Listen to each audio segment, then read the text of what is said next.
Thank you so much for being here. I am so excited to talk to you guys about the kinetic chain. Because I know in one way or another, every single person in this room has asked yourself some form of this question.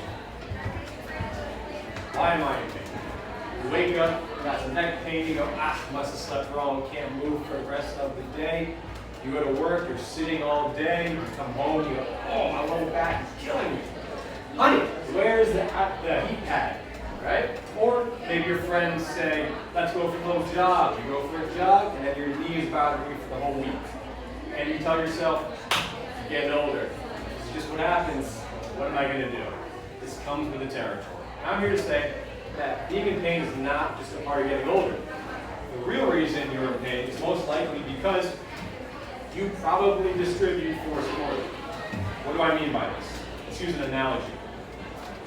Imagine your body is a gardening hose. On one end you have a spigot. You turn the spigot on, it sends water through the hose. The other end sends it out, strong water pressure. Everything is gravy, baby. We're all good to go. No issues.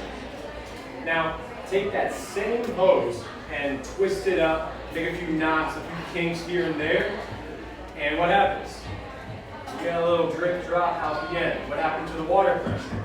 The spigot is still sending the same amount of water into the hose, but we're not getting that same pressure out the other end. So what's going on? I know. The hose is old. Just what happens. What are we going to do? This comes with the territory. No, of course not. The hose is the same hose. There are just a few little kinks and knots that need to work out to allow it to function the way that it should. And your body operates in a similar manner. It's divided up into various joints that each have a specific role and function within the body. The ankle joint is designed to be mobile, meaning it can move in multiple different planes of motion. The knee joint should be stable, less planes of motion, flexion and extension primarily. The hip should be mobile. The lumbar spine should be stable. Are you picking up on a trend here? The thoracic spine should be mobile, and can we guess what the cervical spine could be? Very good. Stable. Excellent. Glad we're calling out too. Now, when each joint does their job the way that it should, it can move, your body can move and function properly the way it is intended to. However, when there is a small dysfunction within the body, that's when we start to see problems and pain start to arise. And this can be as small as a slight pronation from your ankle. Once there's a little bit of dysfunction, all of the joints above and below that area start to compensate in order to make up for that dysfunction. So in this example, you have a foot, the ankle is going to pronate in, meaning it's going to move inwards more than it should.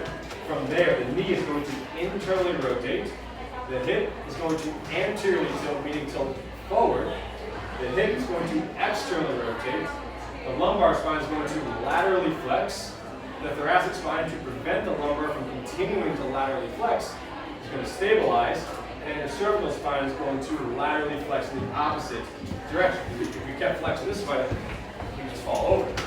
So all of this compensation is coming because your ankle is going a little more in than it should.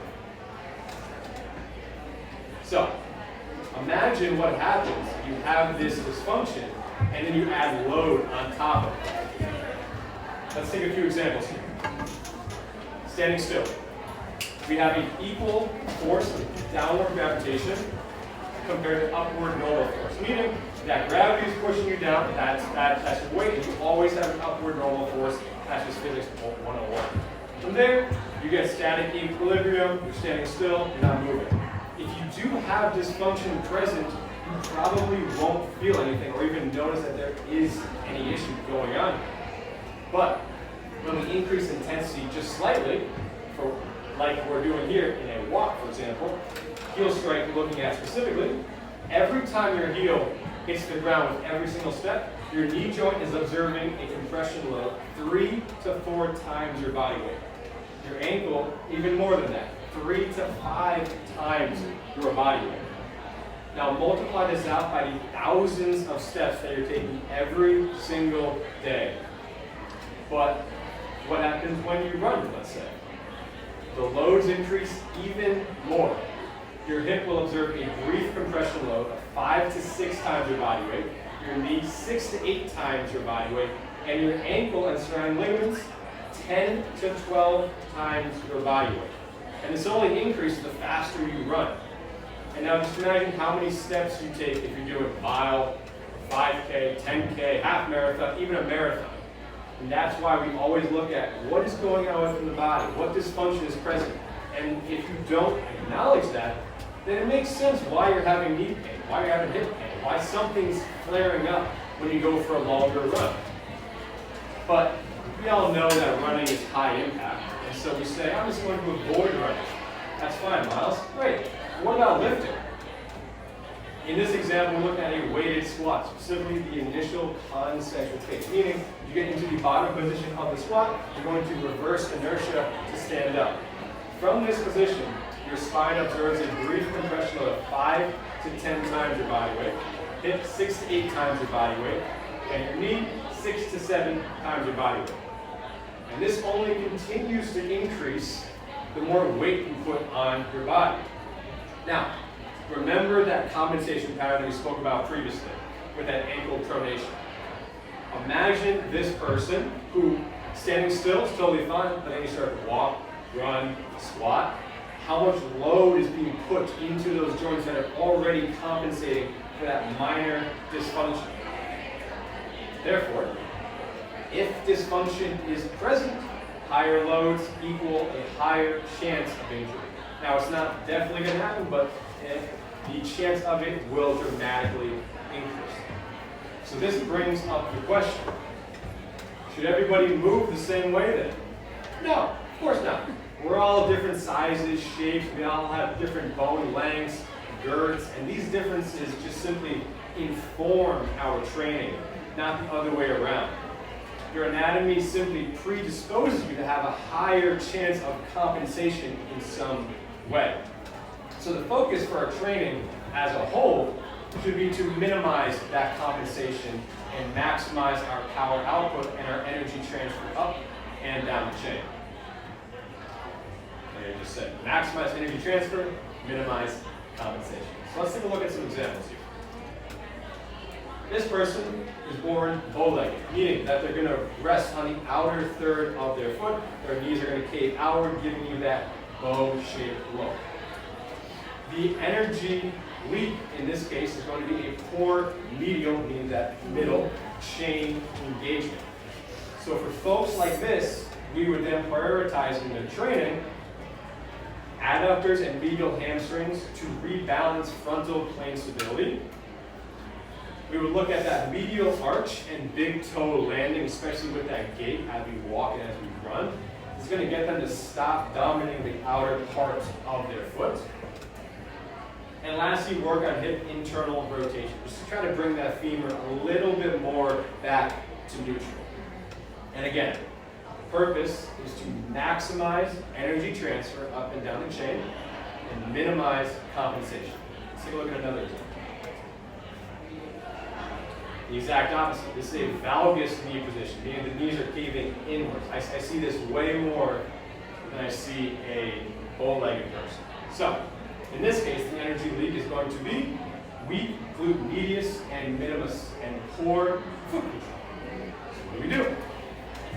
We focus on the abductor, working external rotation strength. The exact opposite from what we spoke about with the bow-legged person. We'll also look at active supination and big toe grounding, just to keep the foot a little bit more neutral. And this is, again, designed to identify predisposed dysfunction and work to correct it over time through specific training. Last example, scoliosis. The energy leak here is going to be a side dominant muscular tension and poor rib pelvis integration. So with these people, what do? We'll focus on the lateral expansion and rotational breathing. This is going to help to mobilize the concave side. Concave meaning the space on the side that the spine is moving in the opposite direction to.